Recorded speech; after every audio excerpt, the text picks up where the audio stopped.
speaker, Lieutenant Colonel Suzanne Bailey.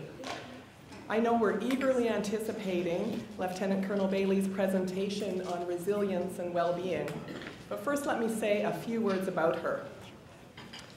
I'm going to switch now to Suzanne. You can only say lieutenant so many times in an introduction.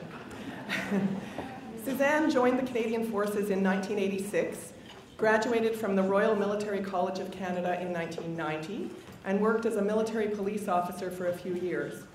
In 1994, she transferred to the social work occupation and completed her Master of Social Work degree at the University of Toronto in 1996. After a decade of clinical work, Suzanne was posted to CF Health Services Group headquarters in 2005, and since 2008 has been involved in the standardization of Canadian Forces mental health and leadership curriculum through the Road to Mental Readiness program. She was promoted to her current rank in 2011 and appointed Military Occupation Advisor and National Practice Leader for Social Work in the Canadian Armed Forces. Please join me in welcoming Suzanne.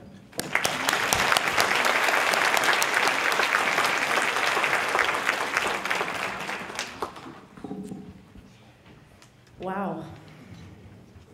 It is an incredible honor to be here today. If anybody had told me 20 years ago this month, when I graduated just down the street from U of T, that I would be standing here today as your keynote speaker, I probably would have had a few choice words to say to them. But what an honor. I mean, I'm lucky in my job. I get to speak to lots of audiences, but I have to say it is a little daunting to speak to a room full of 500 social workers. That's definitely a first for me. And hello and bonjour to those of you watching online. A special hello to Martin, who's currently serving in Kuwait, providing services to our Canadian Armed Forces members on deployment. And hi, Mom and Dad, because I know you're watching. So I'm going to talk to you a bit today about resilience from a couple of different perspectives. As you've heard, for the last 8 years, I've been very fortunate to be involved in the development of a mental health awareness and resilience training program for Canadian Armed Forces members. This started during our time in Afghanistan and has grown exponentially over the last 8 years. But I'm also going to talk about resilience as a social worker and for social service workers as well, because we work in roles that demand a great deal from us, personally and professionally. And I've learned through trial and error that we also need to take care of ourselves if we want to continue to take care of others. And I'm sure all of us in this room can think of moments when we didn't necessarily take care of ourselves very well, and there's a cost to that. So you may wonder, military social work, really? Actually, when I was at U of T, one of my classmates in the first couple of weeks said, "How can you be a social worker if you're in the military? Aren't you trained to kill people?" I said, well, I'm trained to do a lot of things, including drying the shower every time you use it with a paper towel before inspection, but I don't do that either on a daily basis. And if you're depending on military social workers to defend you, things have gotten very, very bad. So there's not much concern about me using some of the things that I've been trained to do. But in the Canadian Armed Forces, we have 37 military social workers, and you'll notice the number 145.7 civilian social workers. That means somebody works 0.7 of the work week, not that we have 0.7 of a person. And to the young lady who earlier said that she has an MSW and can't get work experience, have I got a deal for you?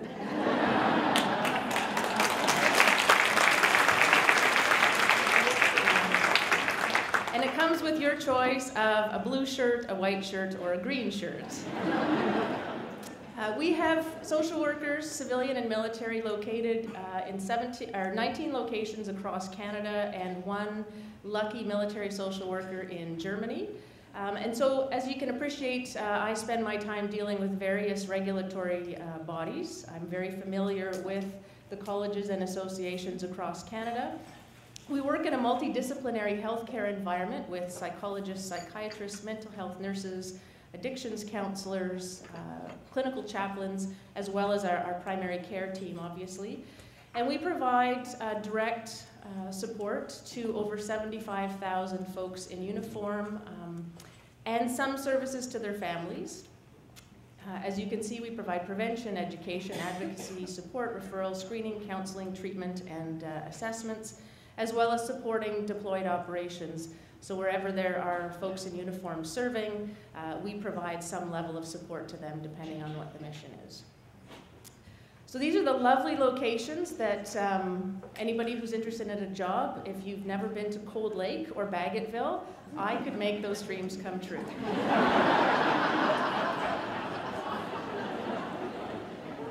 You laugh. And these are the types of services that are offered in our clinic. So just to give you an idea of the scope of practice and the different level of services that we provide, from walk-in crisis and counseling up to quite lengthy and intense treatment for depression, anxiety, post-traumatic stress disorder, and pretty much any other mental health condition that we would come across. So my role, governance of the practice of social work in the Department of National Defence and the Canadian Forces. So with that goes the usual policy, guidance, oversight, professional practice standards and reviews, training and professional development. So we get all of the social workers together once a year for some professional development opportunities and updates, usually in a lovely location like Victoria, British Columbia, sometimes in Toronto as well. And then for the 37 social workers who are in uniform, there's additional career development responsibilities. And then, so all of that is one part of my job. And the other part is the oversight of mental health education and training for the Canadian Forces and the Department of National Defence. So through a number of different programs, we deliver over 500 events a year to military members, to more than 15,000 folks a year. So what I'm going to talk about today is a bit based on the program that we have developed for military members and what we've learned from that. And so in that role, as I was preparing for this presentation, I was looking at the calendar on my wall, and I was telling one of my colleagues earlier, I guess it was last week, that before the month of May 2016, I would kind of look at my calendar and grit my teeth and close my eyes and think, okay, if I just make it through this month, then I'll be okay. Because all of your jobs get very busy. We have busy months and we have less busy months. But this month in particular, I had the opportunity to apply many of my resilience skills that I'm going to talk about. And I'm going to talk specifically about how the reason we do our job can help us get through very difficult times. Because when I look at this week that's highlighted in red on the calendar, that week I took 7 flights. I think I was in 3 or 4 different cities. Actually, this month I've given 14 presentations in 7 different cities. And not to whine, I do this all voluntarily, and I actually love my job. But this week in particular was very demanding, but at the same time it was incredibly rewarding, which helps to balance those demands. It's when we are able to look at what our work gives us back that it can help to balance some of the stress, the pressure, fatigue, and frustration. So during that week, I had the opportunity to contribute to the future training of leaders of the organization. We had a working group at the Royal Military College where we're going to develop resilience training over 4 years for the cadets there. So having graduated from that institution many years ago and recognizing that it's rather stressful, for me this was an opportunity to give back. That week I also had the opportunity to listen to the widow of a military member, a commanding officer who was killed in a training accident 2 years ago. And twice on the 11th of May, I had the opportunity to listen to her speak about how the experience of losing her spouse has taught her to appreciate life and to really invest in her social relationships and make healthy choices for her and her children. So a very, very uplifting message from somebody who'd been through an extremely difficult time. And during that week, I also was contacted by two different people who again reminded me of why I do this job. One, I was co-presenting in Borden on the Thursday with a very senior member of the organization who in his introduction to future leaders of the Air Force wanted to highlight that treatment is available and treatment works. And so he told a story about how a military social worker that he'd come into contact with had actually intervened and let him know that maybe his reaction to something was outside the norm. And he talked about how this individual had a significant impact on him, motivated him to reach out and get help, and it had changed his life. So little moments like that, you know, on the days where I'm writing briefing notes and I'm preparing for professional practice reviews and going to meetings, when somebody says something like that, it's like, ah, yes, there is a reason that I do this. And also that week I had an email from a retired member of the military who had been through some very, very difficult times after deployment, and she wanted to bring to my attention the important intervention of two social workers who had, in her words, saved her life over the past few years. So I say this to remind you that sometimes we need to look for those little moments that remind us of the reason why we do this, because again, that can give us that little hit of oxytocin or dopamine that can make us feel good and help us get through the next challenge or the next moment in front of us. So I want you just to take a moment to consider why you joined this profession. Why did you want to become a social service worker or a social worker? Why did you want to deal with some of the challenges that we have? Ours is a profession. None of us went into it for the money, I'm pretty sure of that. Most of us want to help people, but sometimes we need to reflect on our reason why. What makes it worth the sacrifices that you make on a daily, weekly basis? The energy that it takes from you at the end of the day. And the reason I think we need to ask ourselves that is because that drives our performance. If we can remember our reason why, if we have a way to find meaning, if we have a purpose through what we're doing, and we feel valued and accepted and respected in the roles that we perform, it can really help us deal with the many, many demands that are placed upon us and the energy that this job requires of us. So if there's one thing you take away from this, I would say just write down, what is my reason why? I have mine written on the wall in front of my desk for when that email goes off at 4:30 in the afternoon and I want to roll my eyes and I think, there is a reason that I do this. Because there are many demands that are placed on us. Organizational factors, occupational, operational that are related to the current role you perform right now, as well as personal. We can't just leave all of the issues in our personal lives at the door and just focus on what's at work. All of those impact us throughout our day. And when they're all balanced nicely, which rarely happens, things aren't bad.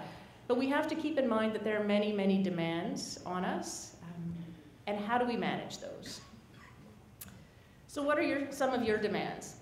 If anybody's interested in reading some of the research, as well as some key strategies, there's a very good book, Developing Resilience for Social Work Practice.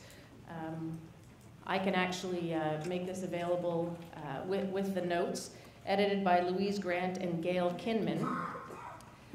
It talks about some research on the actual role demands and role conflict for social workers employed in Britain as well as North America. But it also talks about some of the strategies I'm going to touch on here today.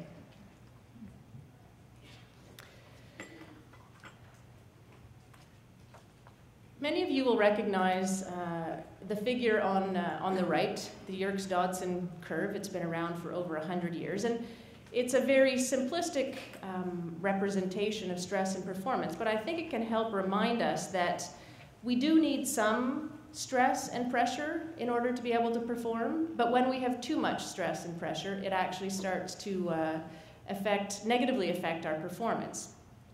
And so it's very important for us to be aware of the early indicators that we're not doing well, and our emotions are often a very good barometer for our stress level. So we can ask ourselves, do I feel disengaged, indifferent, bored, numb? Those might be indicators that we've checked out a bit, maybe that we don't have enough motivation, that we're not necessarily engaged at the level that we need to be. Or have we moved a bit to the right? Are we irritable, impatient, angry, frustrated? Again, our emotions are there to tell us that there's something that we need to pay attention to. And emotional literacy is actually a key component of resilience. Learning to recognize our emotions, express them appropriately, manage them, as well as to read emotions in others. I don't get to talk to the military audiences very much about emotions. They don't necessarily appreciate that as much. Although one of those talks I gave that week was to a group of 200 combat arms officers, and it was about emotional resilience. And at the end, one of them said, "Whoa, that was stressful." I purposely put up a big colored wheel with all the different names of emotions, and they're like, yeah, you lost us. But again, our emotions can really help us to recognize when we're starting to experience distress, when that stress has gone a little bit too far. And why is that important?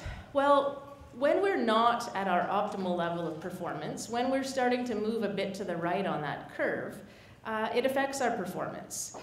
Our brain does not like it when we're too stressed for too long, and it wants to find some resolution. And whether it's acute stress of something happening very quickly, or whether it's simply chronic stress, it actually has the same impact on our functioning. It produces the same hormones. It gets the cortisol and adrenaline flowing. It gets our blood pressure up, our heart rate up. Our breathing becomes more shallow and rapid. So while we might think that this type of scenario only applies to acute stressors, the way our current society is designed keeps us in this state of heightened physiological arousal pretty much all the time. We are not designed to function 18 hours a day and to always be connected and always be thinking about work and always be distracted. Our bodies were designed to sleep when it's dark, to not work when we're not physically in the workplace. You know, before phones and internet, we had a much better balance between work life and personal life, and we were able to disengage from work and engage in other activities. And I think in the last 20 years, it's gradually crept up on us, and we don't necessarily have that disconnect anymore. And there's a cost to that over the long term. We're not designed to function like that indefinitely, and I'm going to talk a bit more about that. So when we're at this heightened level of stress, our brain doesn't like ambiguity. It doesn't like gray. It wants black and white. It wants us to make a decision, but we don't necessarily make our best decisions or have our best ideas when we're highly stressed. And even though this stress graph is different for each individual and each task, I think we can all think of moments when we probably weren't taking those breaks, building in that recovery time, disengaging from work, just feeling like we have to push and keep going. The image that I always have in my mind is that I'm on a treadmill and somebody just keeps speeding it up, even though I'm trying to slow it down or maybe even stop it. And I think our society has gotten to the point where it's actually valued when people can do that, when we can keep pushing and keep going, and it's not valued when we shut down, when we tell people, no, I'm not going to be answering emails at night. No, I'm actually going to take my vacation and not come into the office. And we humans have a tremendous negativity bias. And so even when we're not at work, our brain is always thinking about work. We are actually the only beings who can enact the stress response simply by thinking about an event that has never happened. And I think that's important. I'm going to talk a bit later about the skill of self-talk and not necessarily getting into cognitive distortions or that level of detail, but really highlighting the fact that we can produce cortisol and adrenaline and increase our heart rate simply sitting in a chair thinking about a stressful event. Normally something in the past that hasn't gone as we wanted it to go, that we can't change, or something in the future that we're dreading and anticipating, and that we're sitting there producing all these negative emotions about, which aren't going to actually help us deal with the situation. So because we can't all become our pets, we need some skills to help us do this. And so these are skills that come from cognitive behavioral theory, also sports performance psychology, and we actually borrowed them from the US Navy SEALs, the special forces in the US Navy. They now have the Big 7. We just have the Big 4+ because we didn't want to keep changing the number. But the nice thing is they're very simple skills that we can use and our clients can use. And if you have teenagers, they can use too. Because if somebody had taught me about self-talk when I was 15, I think that may have changed a few things in my teenage years. Although my 15-year-old does not want to hear that right now. But I draw your attention to the circle on the right. Prepare, perform, recover. And in my work with the military, but I suspect it's very similar in many of the organizations that you work in, we're very, very good at preparing and performing and preparing and performing. But we don't spend a lot of time talking about recovery. What do we do for recovery? And so I think we need to start building in the same way that elite athletes do. They build in physical recovery, whether it's between shifts on the ice in an NHL playoff game. They have micro recovery between every shift. They have recovery after every game. They have recovery after every series of games. They have seasonal recovery. They take time off in the summer.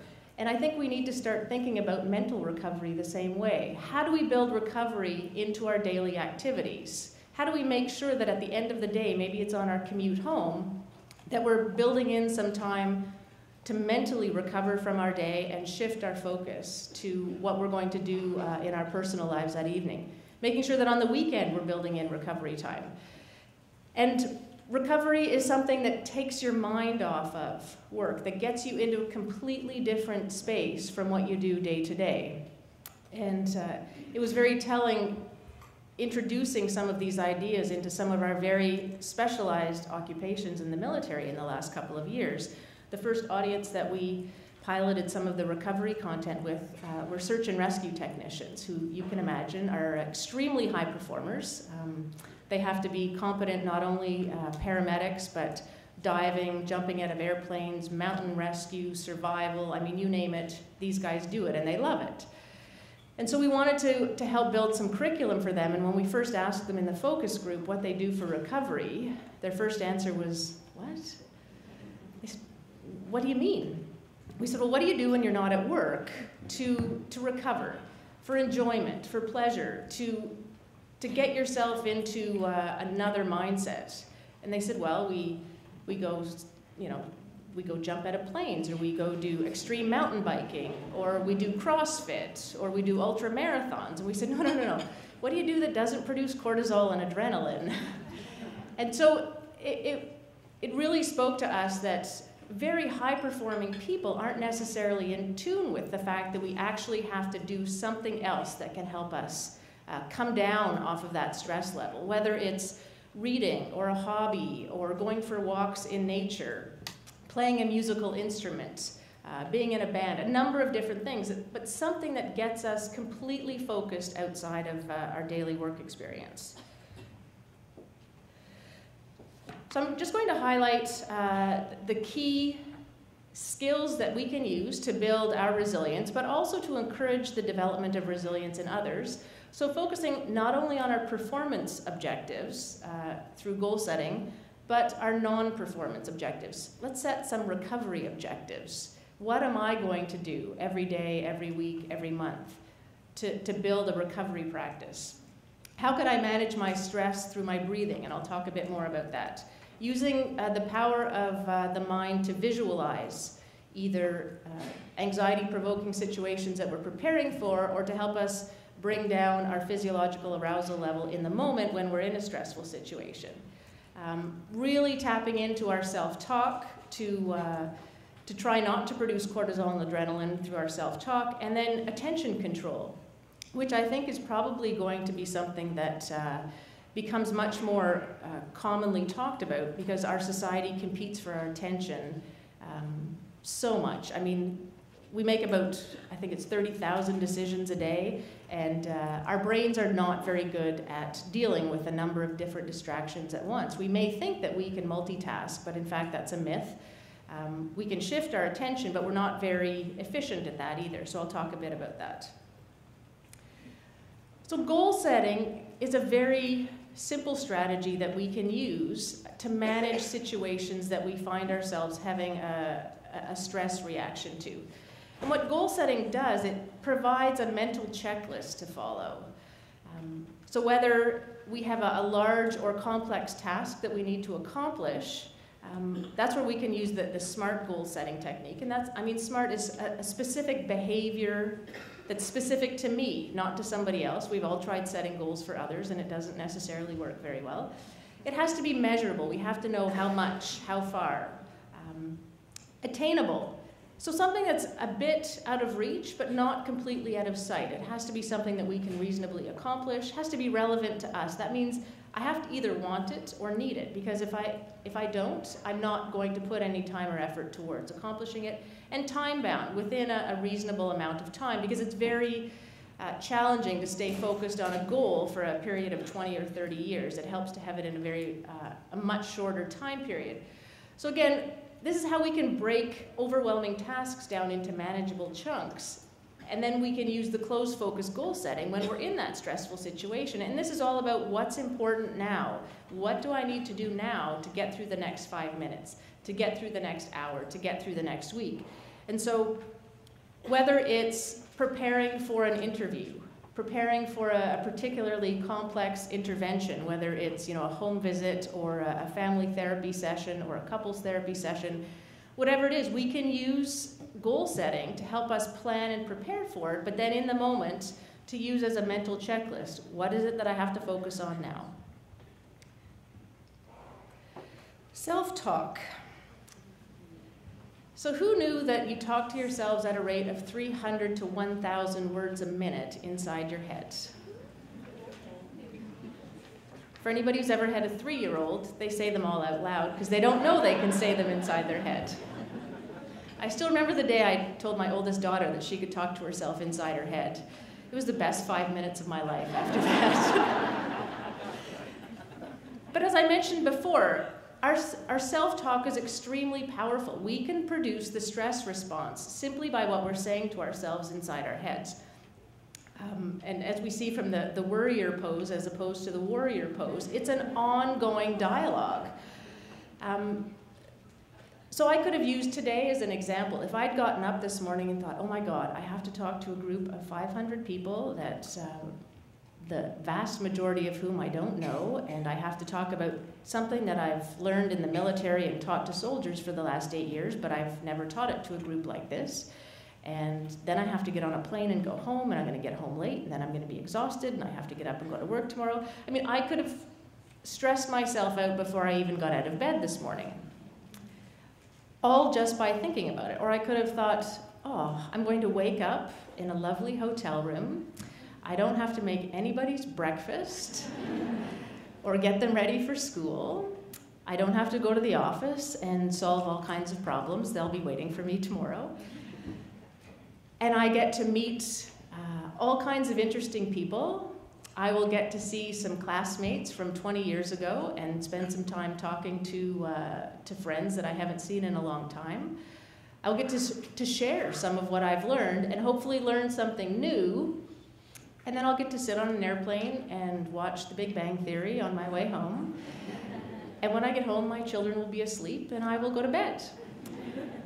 Exactly the same day, but it's just what I'm telling myself is different. And that can create a completely different physiological reaction in me, will put me in a different mood, will change how I interact with people and how you perceive me. So we have tremendous ability to control how we approach our day and the choices that we make. And one of the things that I often remind myself of is even simple little changes to our self-talk. Instead of, oh, I have to go pick up my kids, I have to make dinner, I have to get my daughter after dance tonight. No, I don't have to do any of those things. I choose to do those things. So I get to go home and make dinner for my children. I get to go pick up my kids at school. These are all things that I've chosen to do. So even a simple little change like that, instead of telling ourselves all the things we have to do, and again, initiating a little bit of that stress response, simple change can make a huge impact. So we've done a fair amount of research on teaching self-talk. We're quite fortunate because we have a number of researchers who work with us, but we also work with new recruits to the military, and so have a large audience to test some of this curriculum with. And we learned that trying to teach cognitive restructuring to recruits who are sleep deprived in a 3-hour time period is a bridge too far. Yes, and you're laughing because those of you who do this one-on-one in therapy over long periods of time recognize how challenging it can be. So we have simplified it down to some very, very simple questions that we can ask ourselves, ask our colleagues, our friends, and our clients when we're having this self-talk. What is the evidence for this? What are the odds that what I'm telling myself is actually going to happen? It's rarely 100%. And am I using extreme words? Because when we use words like always, never, no one, nothing, everything, it's generally not 100% true. Or just asking, what would a friend say? Because we're far nicer to other people than we are to ourselves. If a friend was spinning themselves up about a situation, we would say, you've got this, you're ready for this, don't worry about it, whatever happens, you're going to be able to handle it. But that's not what we're saying to ourselves inside of our heads. So sometimes just ask yourself, what would a friend say? Or what would I say to a friend who's having this experience right now?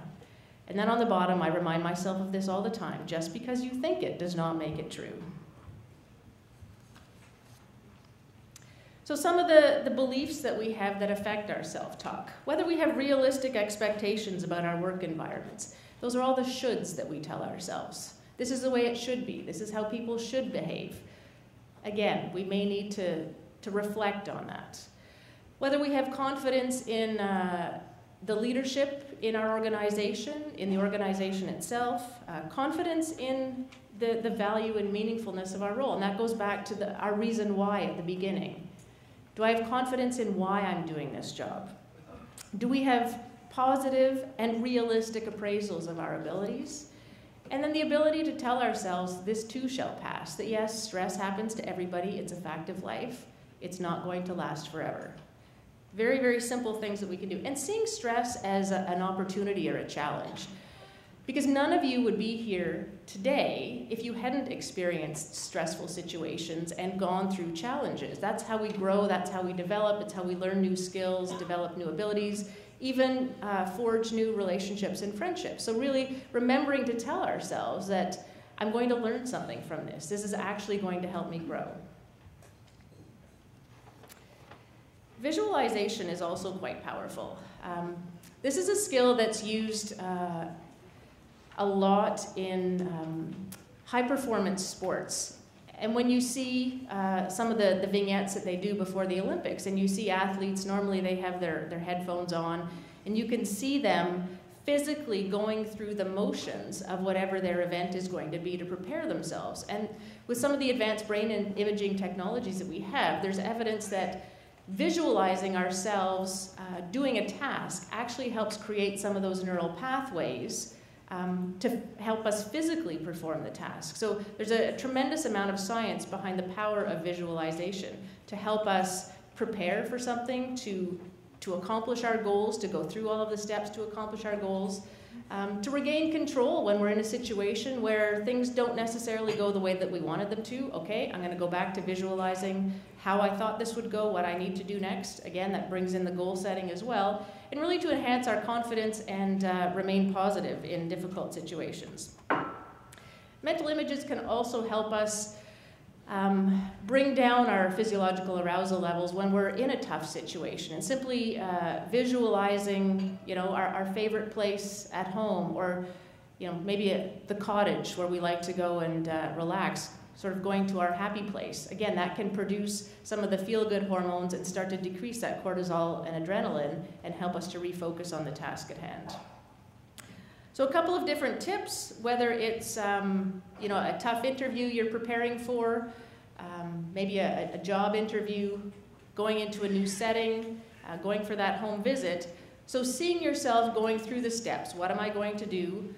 How is it going to look? How am I going to prepare for this? I think a lot of us even go down to what am I going to wear? But using all of your senses and tapping into the power of visualization, seeing yourself succeeding, imagining how it will feel when you perform the way that you're hoping to perform, tapping into the actual emotions of that positive performance. All of that can help prepare us to deal with whatever challenges might come up, but to successfully perform the task. And breathing. We don't think about breathing. We don't have to think about breathing. It's part of our autonomic nervous system. But we breathe, on average, about 18 times a minute, or more than 25,000 times a day. But it's one of the systems we have that we can actually voluntarily tap into it and engage our sympathetic and our parasympathetic nervous system. So if we think about stress or pressure as the gas pedal, we can use breathing to be the brakes. And it's extremely effective. We don't need any equipment. It's free of charge. Nobody knows we're doing it. And most of us don't breathe in the most effective way to manage our stress response. So I'm not going to ask you guys to do it here. I often do this to smaller audiences. But I ask them to either sit back in their chair or stand up or lie down on the floor, which don't worry, we're not going to do. But just to put a hand on your belly and a hand on your upper chest, take a few deep breaths and see if you can notice which hand moves more, the top hand or the bottom hand. And for most of us, it's the top hand. Most of us are chest breathers. But for those of you who've ever watched a baby sleep, we're born as belly breathers. It's quite amazing to watch babies, their belly going up and down. But as we grow and develop, we breathe less with our diaphragm and more with our chest muscles, which is unfortunate because our chest muscles are much smaller than the diaphragm muscle, not as strong, and they tire more easily. But if we can simply learn to tap into diaphragmatic breathing, and this is just pushing the belly out, so pulling the diaphragm down when you inhale, and then pulling your belly in, pushing the diaphragm back up when you exhale, and slow your breathing down, that can actually bring more oxygen into our system, gets more glucose to our brain, starts to get rid of some of the cortisol and adrenaline, and actually slows down our central nervous system. So there are many different there are apps that you can get to do this, but this is one of the most fundamental practices that if we want to build in that recovery time, just taking the time on our commute home to maybe take 5 minutes, breathe in to the count of 4, exhale to the count of 4, slow everything down. If we're actually counting the breaths, it sort of becomes a form of meditation as well. It gets us to focus on something other than all of the things that we're normally thinking about.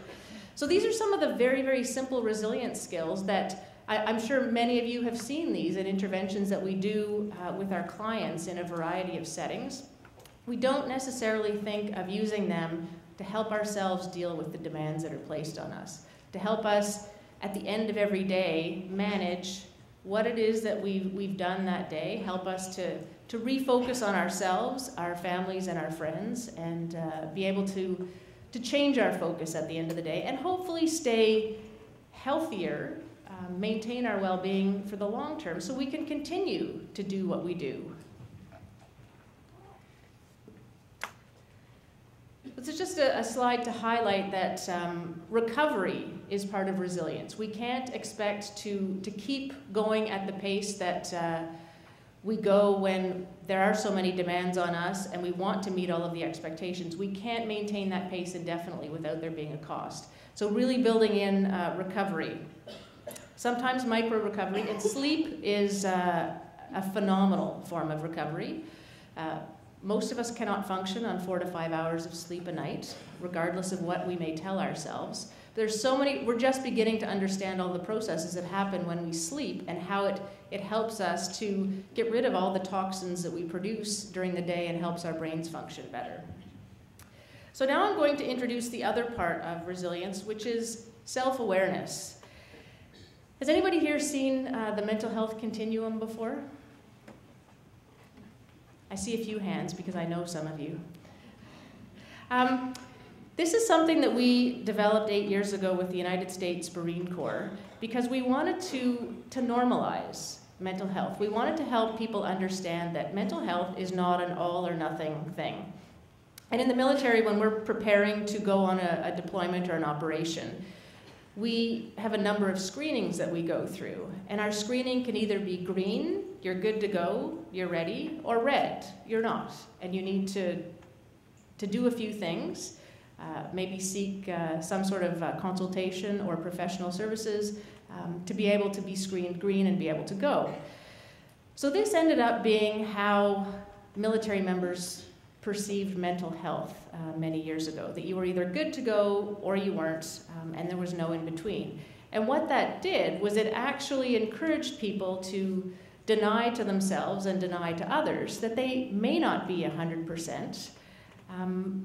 And it became a self-fulfilling prophecy because they want to do the job. We all want to do our jobs. We all want to be healthy enough to do what it is that we've chosen to do. But if we don't pay attention to the early indicators and we continue to push ourselves, it's going to be a self-fulfilling prophecy that we will, in fact, develop some level of illness and have to take some time and take care of ourselves. So the mental health continuum was meant to normalize the fact that we all have ups and downs in our mental health, that it's not an all or nothing thing, and that the arrow goes in both directions. Just as you can develop an illness or be impacted by mental health, you can also recover and regain your well-being. And we also wanted to make it easy for people to be able to identify and develop some self-awareness of where they were on the continuum. And when we used to teach mental health briefings before deployment in the 90s, we would list all the DSM criteria of the various disorders, which, as you can imagine, was not very effective. And I've also met people since who were sitting in the audience and who would say, well, yeah, I have all of those, but I still get up and put my uniform on every day and go to work, so that can't be me. So we needed to help people develop an understanding of what mental distress might look like or feel like. So we used easily identifiable behaviors that you would recognize in yourself or somebody else. And I just have to recognize that the graphics on these few slides were actually done by the resident doctors of Canada because they have recently adapted our content for future physicians across Canada. And I thought they had done a particularly good job improving on our graphics, so I borrowed them. But these are all behaviors that, if we look at them, we can recognize when we're starting to shift toward the right. And so I think this is a very good opportunity to begin to develop some self-awareness of where am I on the continuum, and there's another slide with additional behaviors. And I can make these available to folks. They're on the website, but there is one slide that has all of the different categories on it that I could put on there as well. But really to use as a self-assessment tool. This isn't diagnostic, but it's more to figure out, am I as far to the left on the continuum as I would like to be? And really to start to identify what are my early indicators of distress. Do I become tired? Do I become irritable?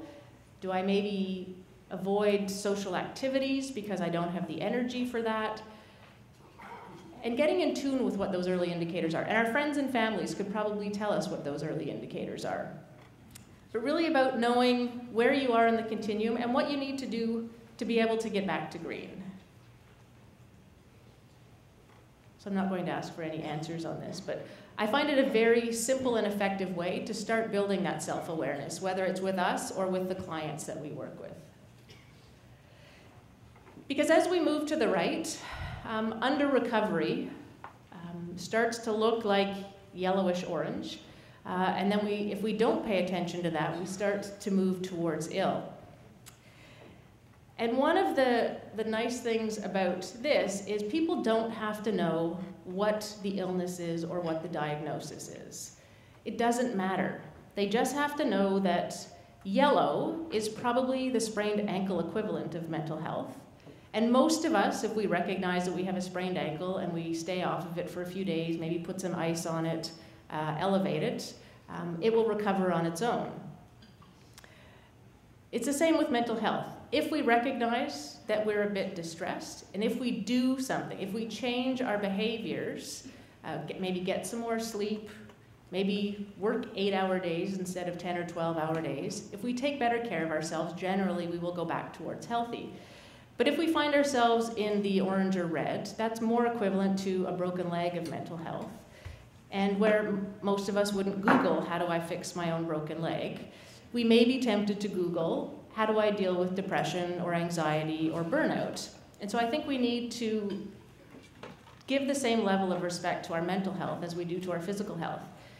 And the lovely thing about this is that it's not stigmatizing. It doesn't come with labels.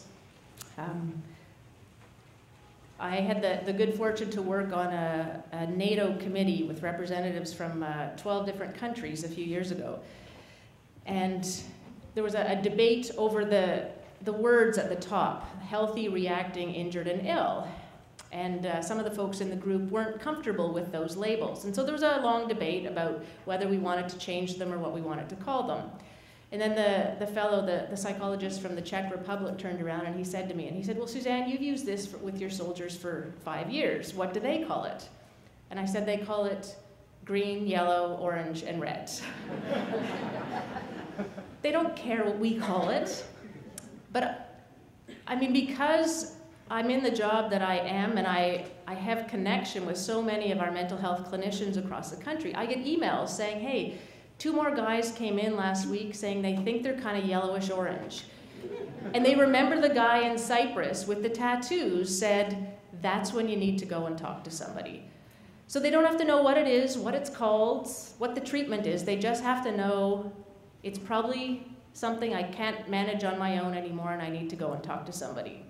And so the success story there is that over the last 10 years, we've seen Canadian Forces members coming forward for care 2 to 3 times more than they did 10 years ago, and they're coming forward earlier. They're not waiting until they can no longer function. They're recognizing early indicators. They're also talking to each other. They're much more comfortable talking to a colleague or supervisor than they were 10 years ago. So again, very, very simple tool, but very effective in helping people identify when they're not doing well and what they need to do about it. Because hopefully we don't have to wait until we're recognizing the symptoms of burnout. You know, emotional exhaustion, depersonalization, and reduced sense of accomplishment. Those are the big 3, and some of the other symptoms on the bottom. But I think it's important for us to recognize that it's quite likely we will all find ourselves in situations where the demands placed on us at that time will outweigh the resources we have to deal with those demands. And that's okay.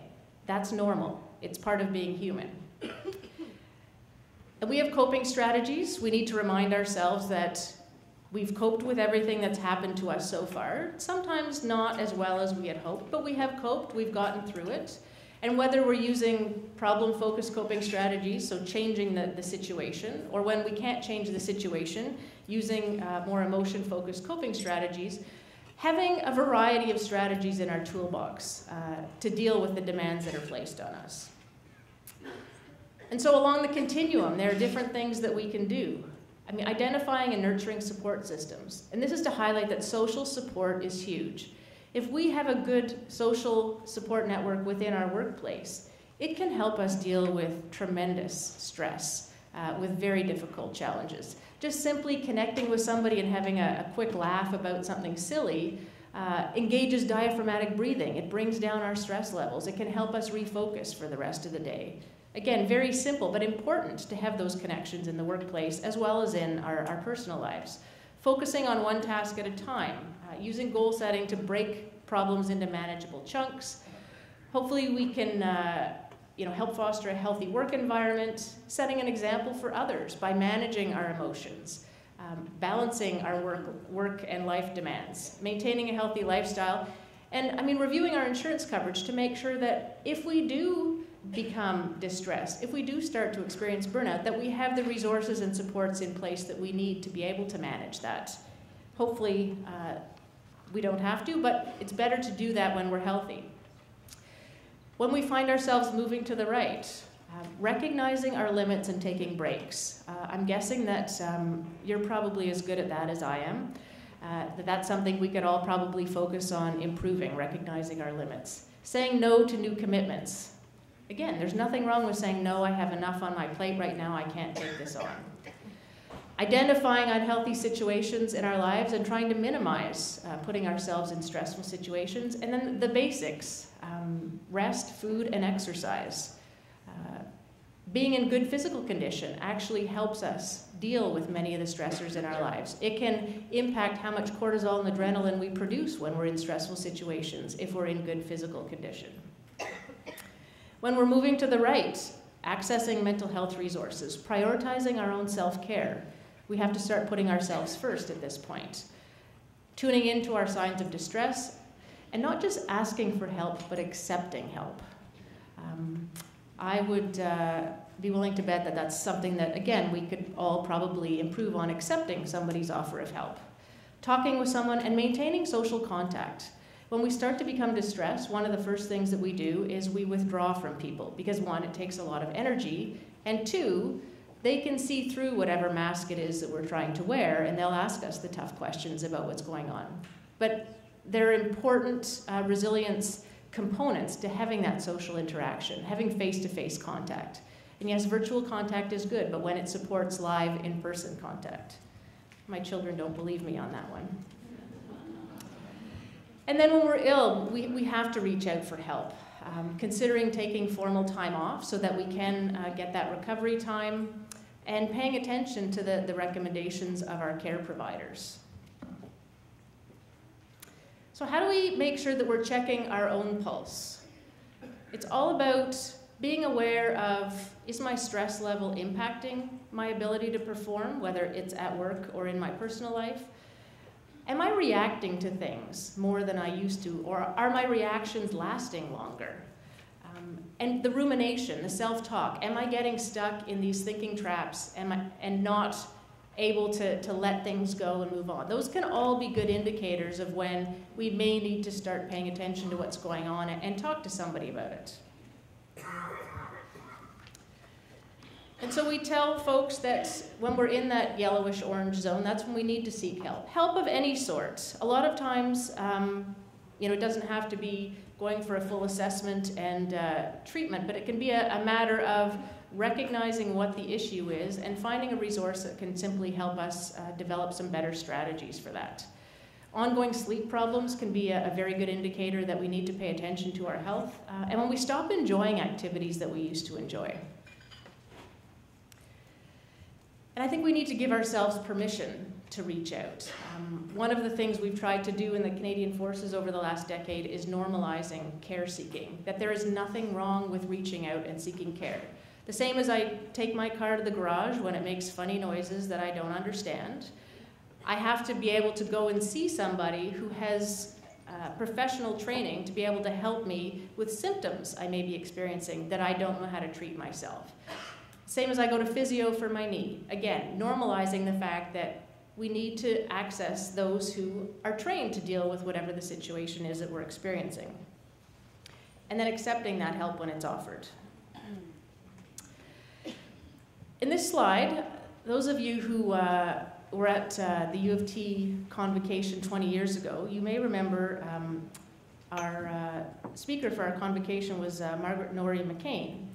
And I wrote down what she had said in her speech. I know I'm strange, I do that and I save the piece of paper. But she told us that 4 of the simplest things that we could do were to listen, understand, accept, and empathize. And so when I saw this slide that the Resident Doctors of Canada had done, I thought, how interesting that 20 years later I'm hearing it from another group of individuals. But I really think that not only do we need to listen, understand, accept, and empathize with our clients and our colleagues, but we need to apply those same 4 steps to ourselves. Listen to ourselves, to our indicators of distress, understand what's going on, accept that we may be struggling, accept that we can't necessarily keep going all the time, and empathize. Go easy on yourself. I mean, we're human. Despite the fact that our reason why is to help others deal with their distress, we also need help in dealing with our distress. And I just wanted to highlight, this will also be talked about in Shelley Hale's presentation this afternoon, but we'll soon be releasing a mobile application that will be free, bilingual, and available on all the various platforms. But that will have seven different components in it, but it will have the skills that I talked about. And so it can help us program into our daily schedule, whether we want to send ourselves a notification to take that 5 minutes to do our breathing at the end of the day and build in our recovery time, whether there's a specific self-talk narrative that we want to work on changing, whether there's a goal that we want to set and hold ourselves accountable for, or some of the other skills. These are all skills that we'll be able to, to download into our phones, personalize, and program into our calendar, but also skills that we can help our clients to use in dealing with some of the stressors and demands in their lives. And I say all of this because nobody is going to come to us and say, here's chocolate and $6 million. As attractive as that may seem, but hopefully if we pay attention to what our minds, our bodies, and our emotions are telling us, and we act on those, it can help us to stay healthy and resilient so that we can keep doing the jobs that we love to do and offering the services that we all came to these professions to do, but also to stay healthy and well so that we can enjoy our family lives for a very long time after we finish in our careers. So that was all I had.